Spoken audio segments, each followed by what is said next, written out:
अस्सलामुअलैकुम वरहमतुल्लाहि वबरकातुहू। जो आज का हमारा टॉपिक है इंग्लिश टेंसेस में परफेक्ट कंटिन्यूस को हम डिस्कस करेंगे। फर्स्ट ऑफ ऑल मैं आपको इसका जनरल सा इंट्रोडक्शन दूंगी, उसके बाद हम present, past and future perfect continuous की तरफ मूव करेंगे।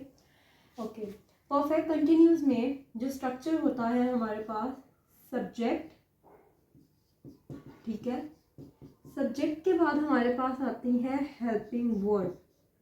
हेल्पिंग वर्ब के बाद बीइंग, फिर first form of the word, फिर आईएनजी, ठीक है। ऑब्जेक्ट, ऑब्जेक्ट के बाद हमारे पास आएगा सिंस एंड फॉर और फिर टाइम, ठीक है। ये हमारे पास एक जनरल सा स्ट्रक्चर है परफेक्ट कंटिन्यूस का। अब हेल्पिंग वर्ब जो हैं वो क्या क्या हो सकते हैं। प्रेजेंट में हो सकता है हैज़ और हैव, पास्ट में हैड, एंड फ्यूचर में विल और शैल हैव, ठीक है। ये हेल्पिंग वर्ब्स हो गए, इतना क्लियर हो गया। बीन हर सेंटेंस में आइदर वो प्रेजेंट है, पास्ट है, फ्यूचर है, ऑल सेंटेंसेस में बीन इस्तेमाल हो गया। अब हम जब मूव करेंगे टूवर्ड्स द सिंस और फॉर कॉन्सेप्ट, ये एक नई चीज़ है जो कि हमने पिछले सेंटेंसेस में नहीं स्टडी की। सिंस और फॉर का जो सिंपल सा कॉन्सेप्ट मैं आपको दूंगी, अगर आप वो समझ लें तो आपके लिए बहुत आसान हो जाएगा कि आपने सिंस किसके साथ लगाना है एंड फॉर किसके साथ लगाना है। सिंस जो है वो उस टाइम के साथ लगेगा जो कि पास्ट में स्टार्ट हुआ है और नाउ अभी तक जारी है, ठीक है। और फॉर लगता है ड्यूरेशन के लिए, ड्यूरेशन ऑफ टाइम के मेजर करने के लिए। अब मैं इनकी एग्जांपल दे देती हूँ। फॉर एग्जांपल सिंस 8 o'clock, मतलब एक मुअय्यन, ये गैर मुअय्यन वक्त के लिए लगता है फॉर, और सिंस जो है वो मुअय्यन वक्त के लिए लगता है। Since 8 o'clock, since Monday, since January, ठीक है, ये मुअय्यन है। अगर हम फॉर को देखें तो हम फॉर किसके साथ लगाते हैं। फॉर 5 minutes, फॉर 2 hours, मतलब वो काम कर रहा है इतने देर से, इतने घंटे से, ठीक है। 5 minutes आ गया। फॉर 2 days, फॉर 10 months, ये गैर मुअय्यन है। अब हमें नहीं पता कौन से मंथ्स, कौन से डेज, कौन से मिनट्स, हम लोगों को नहीं पता कि वो मिनट्स कौन से घंटे के दरमियान है। अगर हम कह देते हैं 8 o'clock मतलब 8 बजे से, हमें मुअय्यन हो गया, हमें वक्त पता चल गया, हमें उसकी ये स्पेसिफाइड, ये आप एक चीज़ याद रखिएगा, ये स्पेसिफिक वक्त, स्पेसिफिक टाइम, और ये नॉन स्पेसिफिक है। मतलब अगर वक्त स्पेसिफिक है मतलब उसके हम लोगों को सब कुछ पता चल रहा है। लाइक मैं आपको मिसाल देती हूँ, proper and common noun. Common noun जो है वो हर एक के साथ लग रहा है, लेकिन प्रॉपर नाउन देखें, मंडे के अल्टरनेटिव क्या है, 2 days, मंथ्स 2 months, जनवरी। तो ये प्रॉपर कंसिडर कर ले जो कि स्पेसिफिक है, हम लोगों को पूरी इंफॉर्मेशन प्रोवाइड कर रहा है। और ये हम लोगों को गैर मुअय्यन है, नॉन स्पेसिफिक है, कि हम लोगों को इससे बात पूरी तरह से समझ नहीं आ रही कि कौन से 5 मिनट है, कौन से 2 दिन है, कौन से 10 महीने हैं, ठीक है। मैंने सिंस एंड फॉर का भी कॉन्सेप्ट क्लियर कर दिया। सिंस लगेगा, फॉर लगेगा, और उसके बाद टाइम जो है वो आपको मैंने बता दिया। अब कौन से टाइम के साथ सिंस लगना है, कौन से टाइम के साथ फॉर लगना है। ये हमारा था एक जनरल सा इंट्रोडक्शन परफेक्ट कंटिन्यूस से रिलेटेड।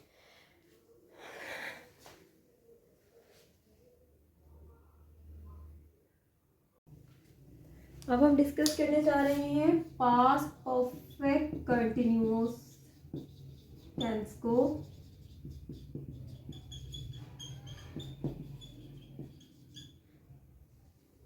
अब इनकी सबसे पहले आ जाती है पहचान।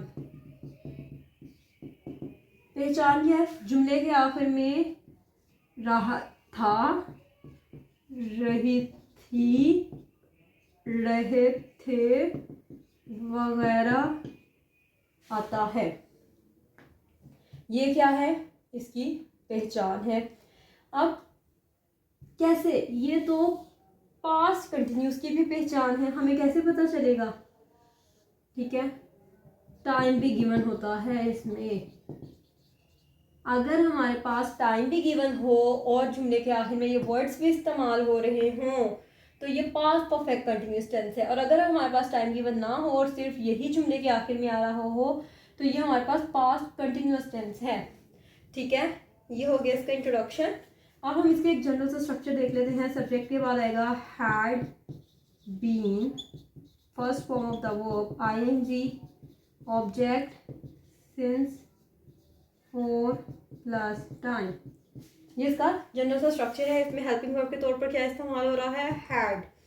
ठीक है, अब हम इसके केसेस की तरफ मूव करते हैं।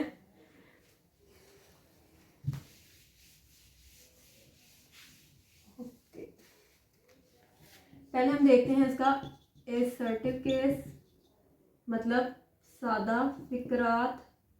सादा फिक्रात वो फिक्रात होते हैं जिसमें ना मनफी अंदाज पाया जाता है ना सवाली अंदाज पाया जाता है, मतलब बिल्कुल सिंपल। इसका जो स्ट्रक्चर है, सब्जेक्ट के बाद हैड बीन, वर्ब की first form ing, object since for plus time. ये स्ट्रक्चर इसका सिंपल सा। अब इसके जो हम लोग के सब्जेक्ट आ जाते हैं, like he had been reading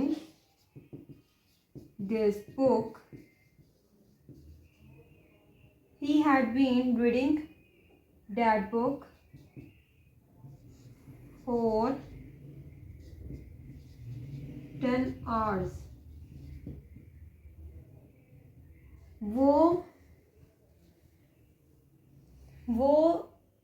किताब पढ़ रहा था, वो 10 घंटे से किताब पढ़ रहा था, मतलब पास्ट में पढ़ रहा था और 10 घंटे से। ठीक है, सिंस ऑफ फॉर का कॉन्सेप्ट मैं ऑलरेडी दे चुकी हुई हूँ। ये हमारे पास एसर्टिव केस आ गया।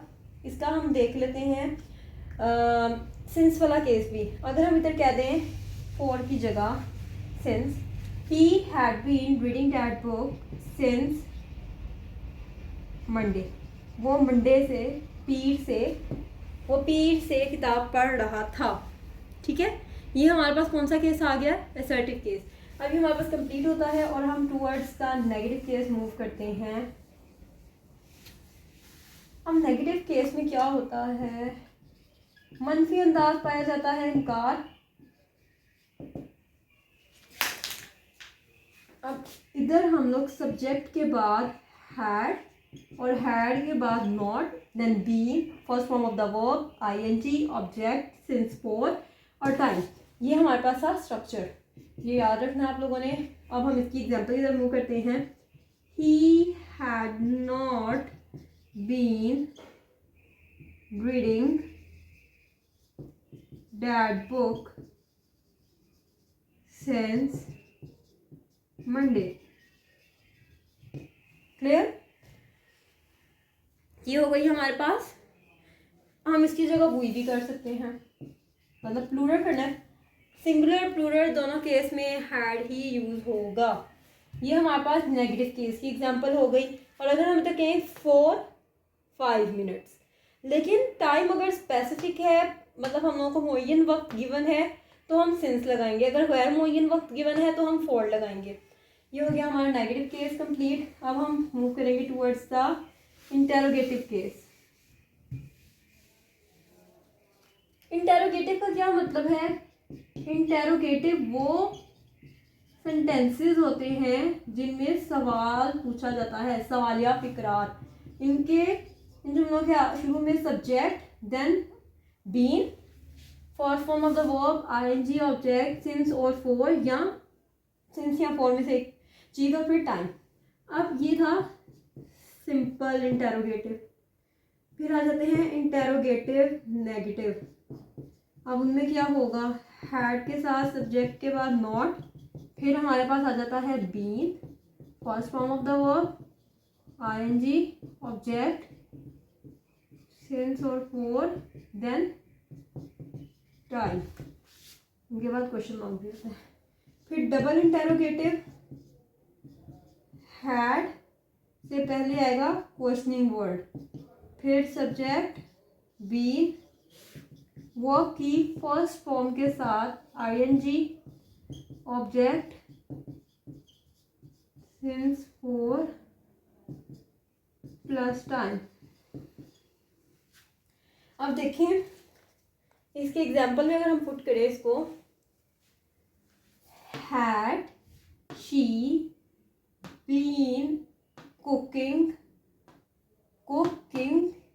Food, had she been cooking food for 10 minutes, ठीक है। had she not been cooking food for 10 minutes, not का इजाफा कर दिया। why had she been cooking food for 10 minutes, ये हो गई हमारे पास फॉर की एग्जाम्पल। अब हम सिंस की एग्जाम्पल देख लेते हैं।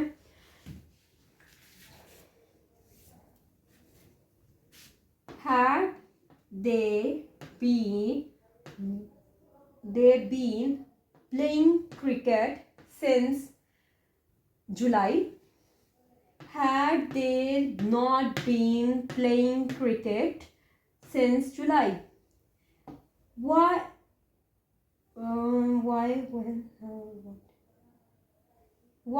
had they been playing cricket since July। ये हमारे पास सिंस और फॉर की भी एग्जाम्पल्स इधर आके कंप्लीट हो जाती हैं। और यहाँ पर हमारा पास्ट परफेक्ट कंटिन्यूस टेंस भी मुकम्मल होता है। अगर आपको कोई भी मसला हो आप मुझे कमेंट बॉक्स में बता सकते हैं। जज़ाकल्लाहु खैरन कसीरा। अल्लाह हाफ़िज़।